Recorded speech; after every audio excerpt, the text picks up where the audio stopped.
Go. Today, I would like to discuss the trend of women leaning away from business positions, how our culture has encouraged this, and ways we can improve the business environment to reverse this trend. Despite the fact that a woman launched a successful presidential campaign, the hashtag #MeToo movement has removed a large number of influential men from very powerful positions, and women still outnumber men on today's college campuses. Women are still consciously choosing not to pursue roles of leadership positions.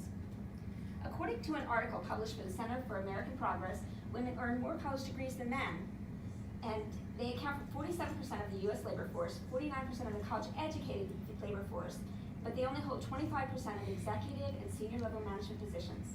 Only 20% of board seats, and only 6% are CEOs. Why is this happening? Is it because women can't hold these positions? They aren't smart enough?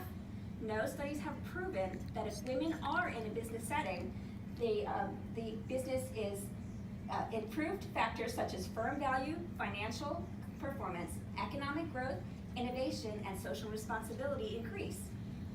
So what is to blame for the lack of women being in these positions? I believe it is our culture. According to Sheryl Sandberg, in her book Lean In, from an early age, boys are encouraged to speak out in class. Teachers pay more attention to them, they ask them more questions, and they will even call out answers. But if a girl does the same thing, she's often reminded to raise her hand and follow the rules if she wants to be heard. Women are socialized to be nice and to follow rules, and this creates the barrier of fear. Fear of not being liked, fear of making the wrong choice, fear of negative attention, and fear of overreaching. Fear of being judged, and the holy trinity of fear. Fear of being a bad mother, daughter, wife, etc. So let's take a look at this ad from Vogue magazine's 1978 issue. Women had just stepped out of the household. They had just stepped out of the kitchen. And the advertisers were trying to make us prove that if we wanted to be successful in our careers, we also had to still be nice, and we still had to be good moms, and we still had to take care of the house, and we had to be sexy. For a man, the balance between work and life is expected. For women, it's impossible. If we try to be good in our careers, then we're bad moms. As a result of this, in the 1980s and 90s, a lot of women chose to step away from the workforce, or they made a choice to step into it. One or the other, it was a choice. You chose work or you chose family. This resulted in a divided gender, and the stereotype is rarely attractive for working women. Popular culture has long portrayed successful women as so consumed with their careers that they have no personal life. And working moms are so consumed with trying to be perfect parents and run their home like a business just so they feel like they are succeeding at something.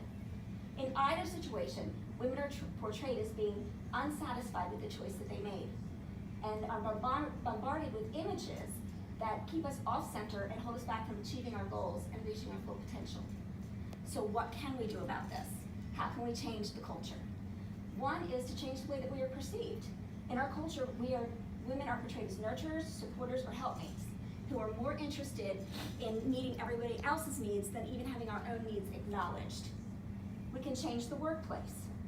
We can help to meet the needs of working parents. We can help. The United States is the only industrialized nation that does not provide paid maternity leave, and there's virtually no help in childcare. We can change the policies and our politicians. We can also make sure that there are places in the workplace for women to privately pump breast milk, or maternity parking spaces that are closer to the building so that they don't have to run in at the last minute when they're uncomfortable. So in conclusion, I hope that I've given you an understanding why women are currently not more visible in high-level management positions, and how our culture has allowed this to happen, and offered some suggestions on how we can change this trend. Now is the right time for more equal distribution of power in the business environment.